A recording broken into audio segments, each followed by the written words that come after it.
श्री स्वामी समर्थ मंडळी.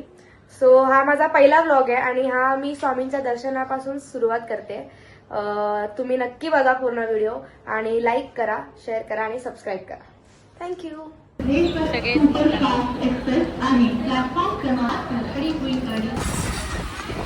कुछ तो गडबड आहे. पाहूया पुढे जाऊन. पोलीस काका खाली कोण आहे? खाली काका नाही. 8 जण एका सीटवर झोपले होते आणि असं दिसत होतं की काय झालंय काय माहिती. ते गोंधळ म्हणजे त्या पाण्यात पण एक बाळ होतं आणि खाली त्याच्या 2 जण झोपलेत आणि लेफ्ट साईडच्या ह्याच्यावरती 2 आणि राईट साईडच्या ह्याच्यावरती 2, म्हणजे 7 जण तरी झोपले होते तिकडे. आठवं माहिती नाही मला, पण 7 जण तरी झोपले होते तिकडे. मस्त. काकी आहे करते.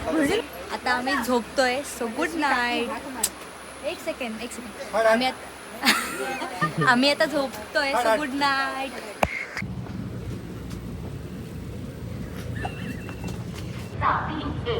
सो आम्ही कुर्डुवाडीला पोहोचलोय.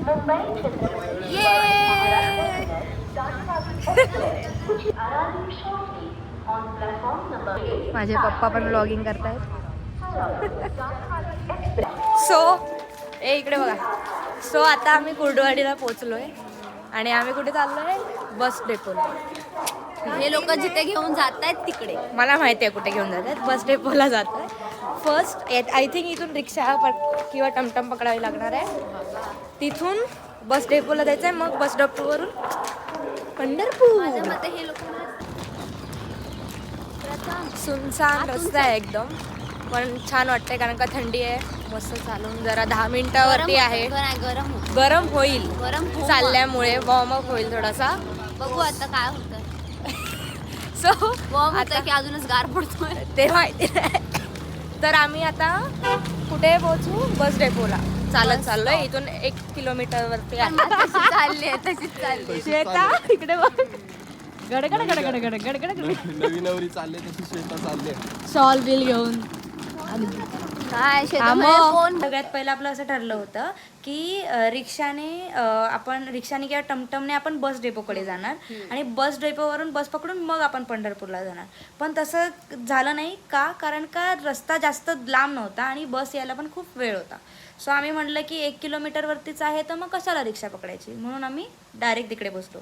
आम्ही एका रिक्षात 4, 5, 6, 7, 8 जण बसले एका रिक्षात. पण ही मोठी आहे रिक्षा तसं बघायला गेलं तर, पण तरी राहिले किती मग 5 जण. मग ते 5 जण रिक्षामध्ये ती छोटी आहे. आम्ही मस्त असं आम्ही रेडी, पण जसं तुम्ही त्या रिक्षामध्ये बसलेलो आम्ही 8 जण आणि मोजत होतो 5 जण बाकी आहोत. तसं आम्ही केलं, सगळं केलं. त्याच्या पुढे काय झालं बघा तुम्ही पुढे.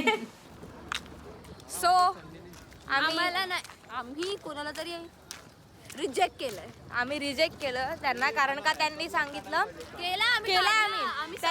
तुम्हाला आता प्रश्न पडला असेल की मी आता बोलली की आम्ही बस डेपोकडे नाही, आपण रिक्षाने आपण जातोय आणि परत आता उतरली. तर झालं असं की त्यांनी पहिलं 100 सीट सांगितली आणि नंतर 2 जण राहिली बसायची 5 जणांपैकी. आम्ही एका रिक्षात 8 जण बसतो, उरली 5 जण. 5 जणांपैकी 2 जणांना जागा होत नव्हती, तर त्यांनी पर रिक्षाचे डायरेक्ट 1000 रुपये सांगायला लागले. म्हणजे 3 रिक्षा घेऊन जायचे, प्रत्येक रिक्षाचे 1000 रुपये, म्हणजे 3000. 1300 रुपये कुठे आणि 3000 रुपये कुठे. मग आम्ही ते कॅन्सल केलं. आता पुढे बघा काय होतं. प्रवास आमचा सुखाचा झाला. प्रवास 1 नंबर. 5 मिनिटाचा तरी असे ना, पण 1 नंबर झाला. कसं वाटतंय सौर्या तुला? काय नाही, एन्जॉय. बुजगावणासारखा माणूस झालाय तू. जाऊ शकतो आणि बाकी बुजगावून हे जर तुम्ही वाचणार तर तुम्हाला कळेल की मला आता रिअलाइज झालंय की मी माझ्या आयुष्यातली 8 वर्ष फुकट घालवली. माझी 1 वर्ष 10वी आणि 12वी झाली असती 4थी नंतर. तुला काय वाटतं मम्मा याच्याबद्दल? तू सांगायला पाहिजे होतंस मला. माझी 8 वर्ष माहिती नव्हतं तुला, कुठून सांगा. माझी नाही, इकडे जेवढे आहेत त्यांची 8 वर्ष पूर्ण फुकट गेली. 4 आहेत. सो आम्ही 15 सीटर शेवटी गाडीमध्ये बसलेलो आहोत. आता काय माहिती, चालू करा पहिली उतरवा. चालू करा गाडी. सगळे आले ना, बसलाच ना रे. सो काय झालं की आम्ही बसची वाट बघत उभे होतो. सेम सिनारिओ, काहीच फरक नाही. बसची वाट बघत उभे होतो आणि बस किती वेळ झाला आली नाही. आणि तितक्यात मला ना राईट साईडला एक 15 सीटर क्रुझर दिसली जाताना.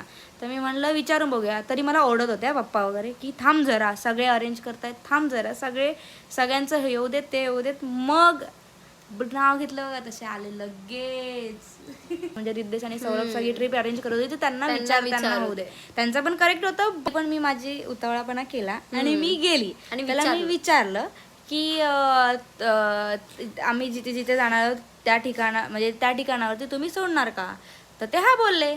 पण मी विचारलं किती पर सीट, तर त्यांनी सांगितलं की 100 रुपये. त्यांनीच पण सेम सांगितलं 100 रुपये पर सीट. आणि नशिबाने असं झालं की आम्ही 13 जण आणि अजून 2 जण त्यांनी बरोबर बसवली होती. मग ते 15 सीटर म्हणजे 1500 म्हणजे प्रत्येकाचे 100च झाले आणि 1300 रुपये झाले. सो आता जो तुम्ही व्हिडिओ बघितला त्याच्यामध्ये आम्ही त्याच्यातूनच प्रवास केला. आणि मग आम्हाला लकीली चांगलं एकदम कम्फर्टेबल बसायला मिळालं आणि आम्ही मस्त एन्जॉय. आणि गाडी पण छान होती ती, गाणी वाजवत गेलो आम्ही. आणि गाणी छान वाजवणारा पण चांगला होता रिद्धेश. नाही, माणूस कसाही असू दे, गाणी चांगली वाजवली आहे त्याने. म्हणजे कौतुक होत नाही आमच्याकडून थोडक्यात त्या लोकांचं. पण ठीक आहे, पुढे तुम्ही व्हिडिओ बघा.